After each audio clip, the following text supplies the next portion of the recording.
Welcome to ARUSD's 2019-2020 school year Middle School Math Resources Guide Navigator. Here we'll be looking at how the guide aligns standards mapping practices and our district-adopted CPM curriculum. Due to time constraints here, we'll look first at our standards mapping guide, which has CPM alignment.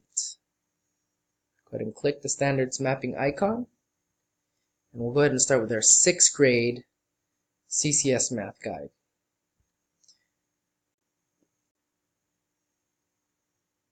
Select that link, you'll be brought to our guide, which is organized by tabs across the bottom of the Sheets document.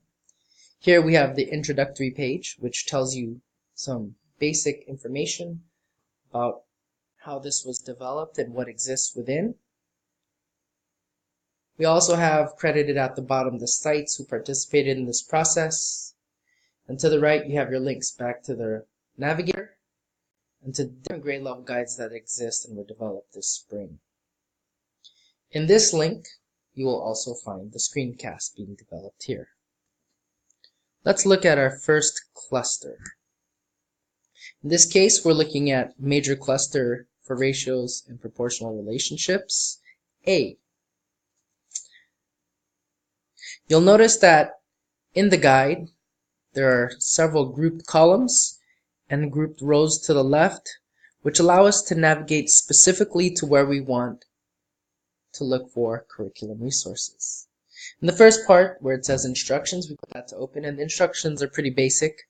Tells us our standard at the top, tells us some alignments on the left, and then in the blue and red, it tells you just how to navigate through grouped columns and rows, and that a disclaimer in red allows you to understand that all links here are underlined, so anything underlined is essentially a link in the document. When we open this first grouped column above E, we'll see that we have the MARS tasks in here. Illustrative Maths through OpenUp are aligned, and Khan Academy along with Engage New York. In the second group of columns, we'll find our instructional basics expanded with skills and vocabulary, formulas and symbols, and IAB assessments that are aligned.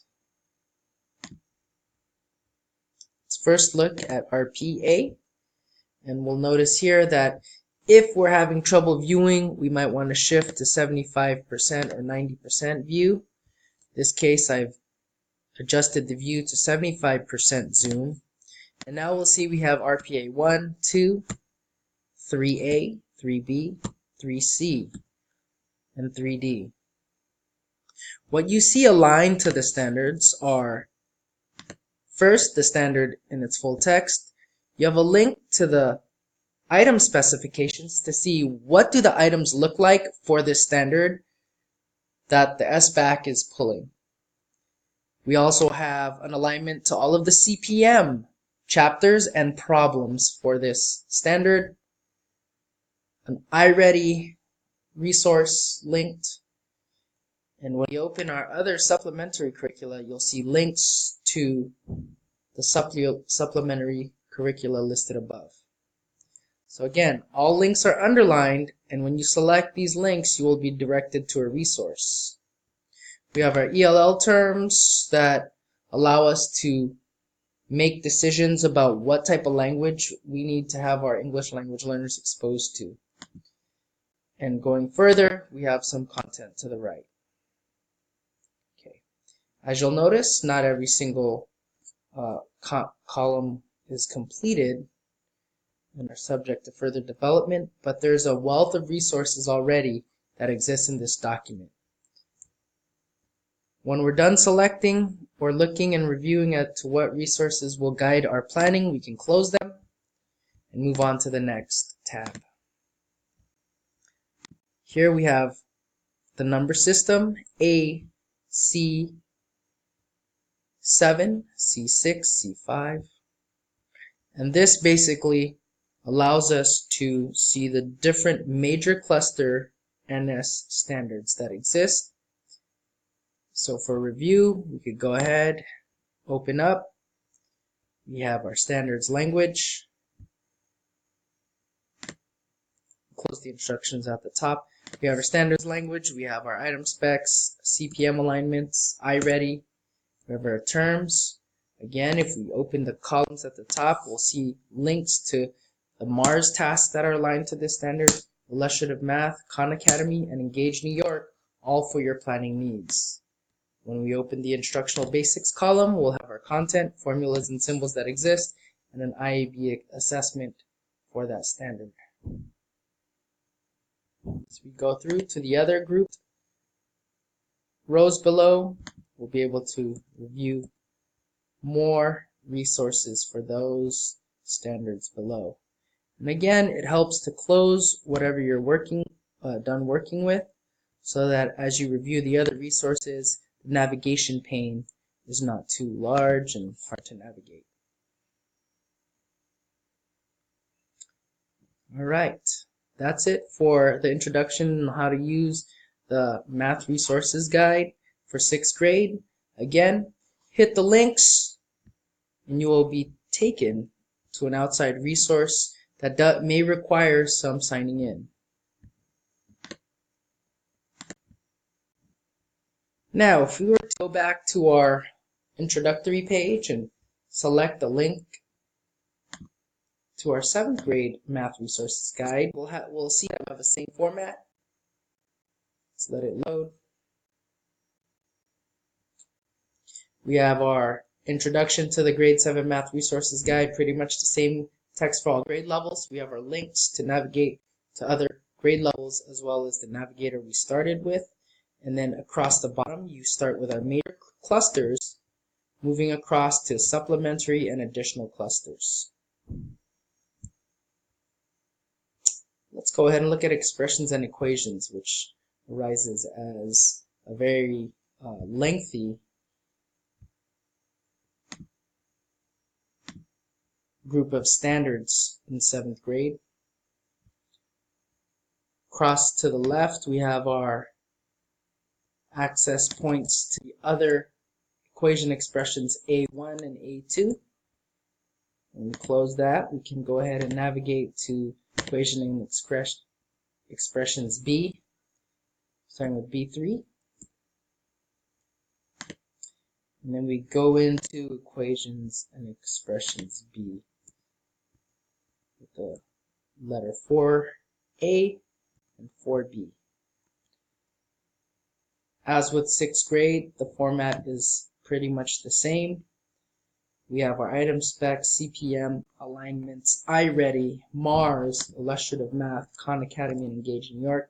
We have our content, skills, and vocabulary, along with standards aligned objectives, which I didn't state explicitly in the 6th grade, but these come straight out of the item specifications created by SBAC.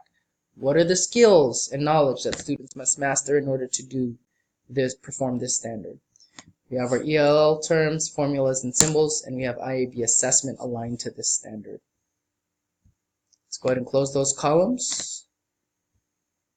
And let's close the row. And you'll see that the format pretty much continues throughout.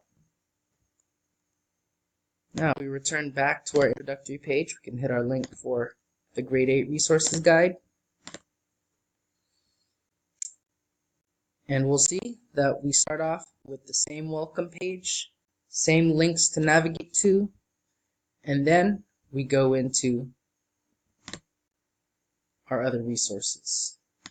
This actually should be switched. So we start again with our major clusters and finish with supporting and additional clusters, which are defined by Achieve the Core. Very similar to our benchmarks and blueprints. Remember to zoom out if you find that navigation is too challenging, and don't forget to close that instructions group of rows, which are basically the standards and how to navigate the page. Point out there's also a link to Achieve the Core here. If you want further details on how this was developed and the background behind major clusters, additional and supporting clusters, that's where you can go. We have our standard. We have an item specs link, CPM, iReady, math resources, assessment resource. We have illustrative math, Khan Academy, Engage New York, all aligned to that standard. So I can backwards map through this plan as a guide to multiple resources. You have your content, skills, and vocabulary under instructional basics. And as I open that group, it'll reveal our ELL terms, formulas, and symbols, and IAB assessment. Remember, this area isn't developed for all clusters just because maybe it doesn't exist or there wasn't explicit guidance as to what that alignment might be. But for a majority of your standards, you will find resources there. For the part of this recording, we're going to go ahead and navigate into the instructional resources provided and linked in the Math Resources Guide. Since we're in 8th grade, we're going to go ahead and just look at the resources that exist here. Since we have functions A1 open, let's go ahead and see what the links for functions A reveal. Here's the item specifications. Again, as you scroll over the cell, you'll see the link pop up. Here we have our functions item specification developed by SBAC. Primary way we can use this document is to see the evidence required, response types or the question styles, which you can also build and illuminate. We have the construct relevant vocabulary. What are the essential terminology you need to use and the types of tools that are allowed? In this case, a calculator is allowed. You'll notice some development notes that may inform your instruction as well. Next, we have our task models aligned to the standards that are aligned for functions A1. Example item to the right. As we scroll through, task model 2. Example to the right, task model 3. The example to the right, task model 4. Notice we're getting into A2, so then in my planning process, I would have stopped at the A1s. Let's close that. For CPM alignment, you will have to navigate CPM independently. However, you have your chapter, section, and problems listed. And again, very specific problems that cover functions in CPM. And this is copied and pasted straight out of the CPM guide. Let's look at what happens when you click the iReady link. Here we're taking directly to a student link on an iReady lesson. The reason we formatted it this way was in their search tool for iReady. In this case, this is about the function concept of a function. The search tool won't allow me to get to a page where you can click the link within the search. So again, how did I find this? I searched functions for 8th grade. For the math assessment resource, hit the link that pops up. Here we have a lesson on the difference of two squares. Notice functions are the aligned standards here, and you have your lesson link at the bottom. For illustrative math, which was a resource brought up at multiple sites, we have their functions unit on functions and volume. If we look at the guide, it tells us specifically which lessons would cover functions. So it's grade 8, unit 5, lessons 1, 2, 3, 4, 5, 17, and unit 9, lesson 1. So I'd go to unit 9, lesson 1 for that 9.1. 9, lesson 1. Okay, going back to our last two resources, we could go to Khan Academy, which is popular at our Renaissance sites, some other sites that they collaborate with. Here we have functions. Let's just wait for it to finish. And here you have their box highlighted with all the function lessons that exist. We have practice to the right. You can go and follow this way, or you could backwards map through the Khan Academy as well. Last but not least, we have our Engage New York, which is very explicitly tied to the standards. Here we have 8FA1 specifically referenced, and we go on through the lessons in here that cover the 8F standards. So continuing on into the other lessons. If we go back to the guide, it says specifically lessons 1 and 2 in topic A, module 5 are what we want to look at. We're in module 5, topic A, lessons 1 and 2. You would go here for 8FA1 lessons. And that's it for the Math Resources Guide. Every chapter is structured the same way. Thank you.